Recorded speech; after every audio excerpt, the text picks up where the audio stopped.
Anthony Joshua put on a career-defining performance to dominate Andy Ruiz Jr. in their rematch and regain 3 of the heavyweight boxing titles in Diriyah over the weekend. At the weigh-in, both fighters registered significantly different numbers than they had in June. The challenger looked trim and focused, coming in at 107.5 kilos, more than 5 kilos lighter than the last time they'd met. In contrast, the champ's weight registered a shocking 128 kilos, 7 kilos heavier than when he won the belts. That left the difference between the two men at more than 20 kilos. Ruiz attempted to downplay the difference in conditioning and assure people that he was ready to defend his titles. Really not much to say besides I'm ready to rock and roll. I know AJ's gonna come with a different game plan. I know he's prepared. I know he's motivated. So I think that's what gives me the extra edge of being more motivated, you know, being more cautious. I know he lost weight. I know he's gonna try to box me around. But it's just my job to prevent that, you know? So I'm ready for whatever comes my way, and I'm ready to rock and roll. But inside the ring, the difference in preparation was stark. Joshua moved fluidly for the length of the fight, jabbing from the outside and not letting Ruiz settle. The champ simply followed AJ around the ring, unable to get close, and when he needed a plan B, there wasn't one. The judges gave the decision to Joshua by a wide margin, and Ruiz was remarkably candid about the poor choices he'd made in the lead-up to the rematch. I don't want to say the 3 months of partying or of that I had, celebrating and whatnot kind of affect me, because to tell you the truth, it kind of did. But what can I say? Just learn this mistake, and I'm glad I learned it now that I'm still young. You know, this is just the beginning for me, and there's a lot more fights coming soon. AJ, the now 2-time unified champion, was understandably pleased with the performance he'd put in, but also measured and respectful. I've always said, like, I've always had it in me, and I said, like, oh, when I win, they said, how are you gonna celebrate? I said, I don't really want to celebrate because I know I belong here. It was mainly just the discipline. I had some of my own issues. Andy said that he had his issues.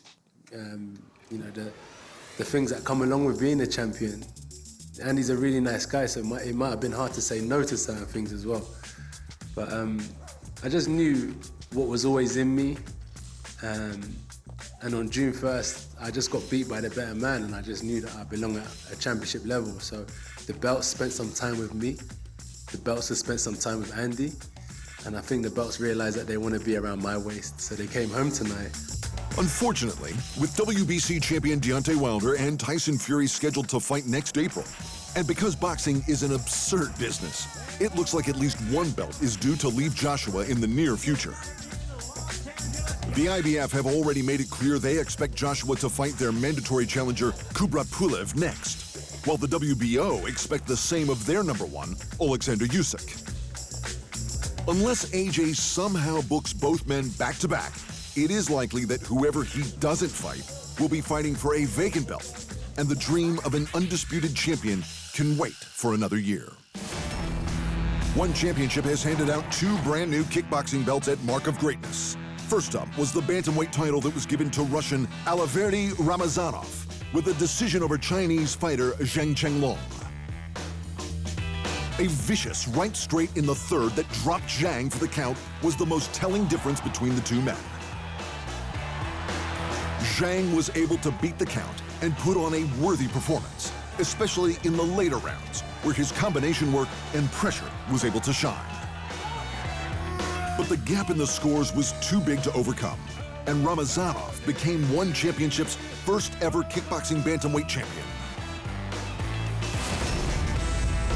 In the headline bout, former flyweight Muay Thai champion Sammy Guiyang picked up another belt for his collection when he decisioned Wang Junglong to take the strawweight kickboxing title. Guiyang played Matador for 5 rounds, sitting on the counter as Wang rushed in repeatedly. The Chinese fighter never took a step backward, pouring on pressure and combinations, many of which managed to find the Thai legend as he leaned and swerved to avoid. But the evasive maneuvers worked, as Guiyang took the unanimous decision and his second belt with the promotion. In earlier fights, Mr. KO, Andre Stoica, lived up to his fight name with a first-round knockout of the kickboxing version of Anderson Silva. And Ruiz McLaren got back to his winning ways with a first-round submission of Gurdashan Menga to put his name back in title contention. Jairzinho Rozenstruik capped a soporific 5 rounds against Alistair Overeem with a buzzer-beating combo to finish the heavyweight legend with 4 seconds left on the clock in the main event of UFC on ESPN 7. Overeem was content to evade or clinch for almost the entire fight, while Rozenstruik threw singles. But the ring began to tire, and Rozenstruik pounced, landing a combo that will change Overeem's smile for the rest of his life. Rob Font and Ricky Simone put on a classic to win Fight of the Night at UFC on ESPN 7. Bryce Mitchell pulled off only the second twister finish in UFC history, and Mahmoud Muradov knocked out Trevor Smith's mouthpiece to both take home performance bonuses. Marat Grigorian defended his lightweight title with a 5th-round KO of Elvis Gashi at Glory 73 in Shenzhen. River Daz won the one-night featherweight tournament with a split decision over Meng Guofeng. And in the boxing, Emmanuel Navarrete took 4 rounds, Jerwin Ancajas took 6 rounds, and Jermall Charlo took 7 rounds, each to defend their various belts. Thanks for watching, and remember, if you want more fight sports in your life, just hit the subscribe button.